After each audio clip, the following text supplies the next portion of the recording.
Seryoso talaga ang Pilipinas sa bagong policy nito, pagdating sa procurement process, na kailangang kakampi natin sa issue sa West Philippine Sea, ang mga pagkukunan natin ng mga weapon system, sa ilalim ng AFP Modernization Program.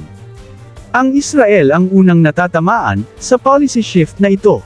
Mas lalo pa, at nasa gitna ng digmaan ngayon ng Israel, kaya naapektuhan ang delivery schedule and priorities nila, dahil nga dito, mag-iiba na ang itsura ng military balance, sa Southeast Asia.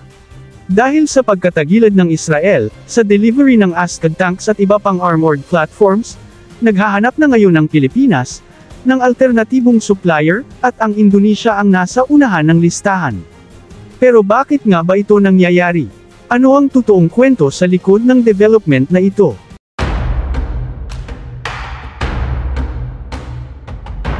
Kamakailan, kinumpirma ng Department of National Defense, na may pagkaantala sa delivery ng mga armored platforms mula Israel, kabilang na ang Ascad o Sabra light tanks. Ito ay bahagi ng kontrata, ng Pilipinas sa Israeli company na Elbit Systems, na nagkakahalaga ng humigit kumulang $172 milyong. Kasama sa deal na ito, ang 18 tracked Sabra tanks, 10 wheeled variants, at iba't ibang support vehicles, tulad ng command and recovery tanks. Noong Oktubre taong 2023, dumating ang unang batch ng mga tracked tanks. Sinundan ito ng pangalawang batch noong Marso taong 2024, at ikatlong batch nitong Mayo taong 2025. Ngunit ang mga susunod na delivery, ay tila natigil. Ayon sa ilang ulat, kabilang na ang mula sa mga defense communities at forums, isa sa mga pangunahing dahilan ng delay, ay ang kasalukuyang gyera sa Gaza. Dahil dito, inuuna ngayon ng Israel, ang pangangailangan ng kanilang sariling militar, ang Israeli Defense Forces. Ang resultang epekto, ang mga foreign clients tulad ng Pilipinas, ay kailangang maghintay o kanselahin ng bahagi ng kanilang mga procurement plans. Pero hindi lang logistical ang problema. Ang tension din sa diplomatic level, ay malaki ding problema. Sa mga hindi formal na ulat, sinasabing pinipilit ng ilang opisyal ng Pilipinas, na kilalanin ng Israel ang mga paninindigan ng Pilipinas, sa South China Sea.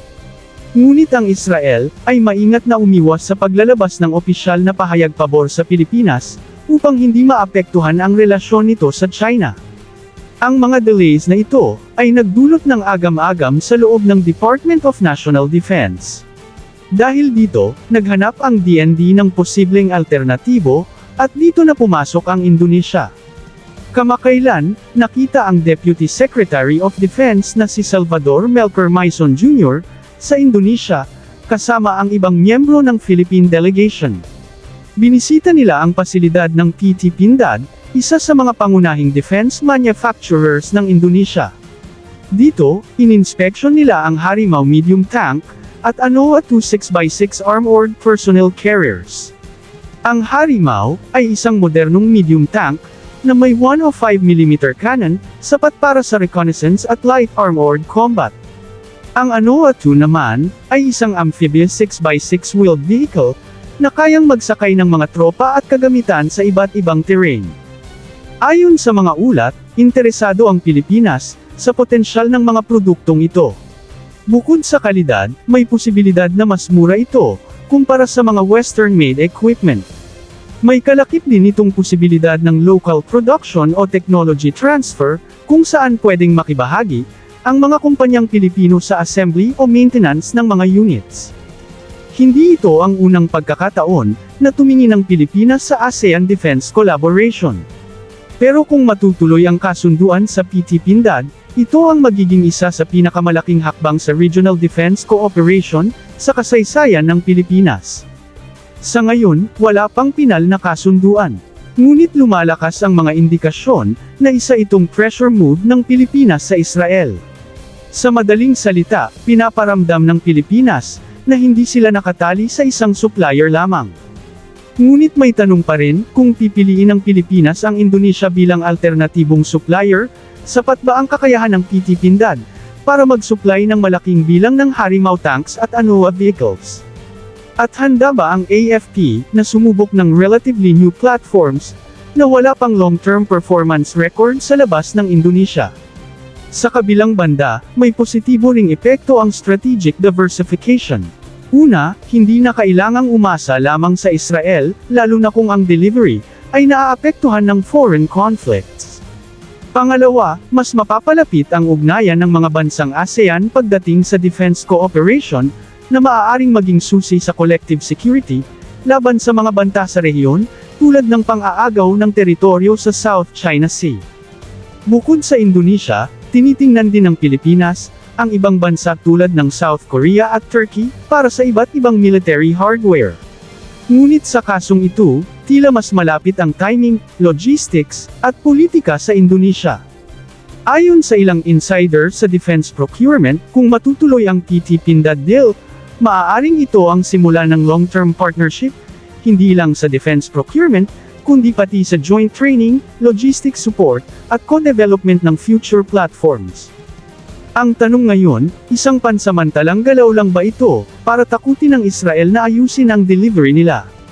O isa na ba itong patunay, na ang Pilipinas ay seryoso sa pagbuo ng mas independent at diversified na defense capability?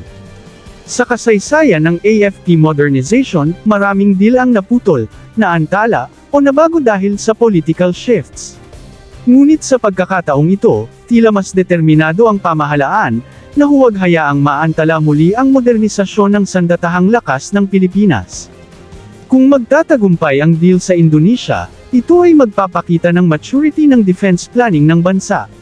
Na hindi na tayo umaasa sa iisang supplier, at handa tayong makipag-partner sa mga kapwa bansa sa rehiyon, para sa pangmatagalang kapayapaan at seguridad.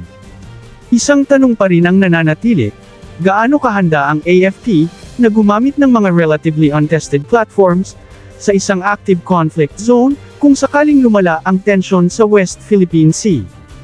Abangan natin sa susunod, kung ano ang magiging desisyon ng Department of National Defense. Magpapatuloy ba ang deal sa Israel? O tuluyan ng lilipat ang Pilipinas sa panibagong landas ng pakikipag-alyansa, sa kapwa-bansang ASEAN?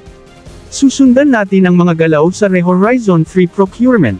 Dahil ang mga desisyong ginagawa ngayon, ay magtatakda ng kinabukasan ng ating national defense sa susunod na dekada. Kung nais mong malaman pa ang susunod na kabanata ng development na ito, manatili sa channel na ito. Ang laban para sa modernisasyon, ay hindi lang laban ng armas, ito rin ay laban para sa dignidad, soberanya, at kinabukasan ng sambayanang Pilipino.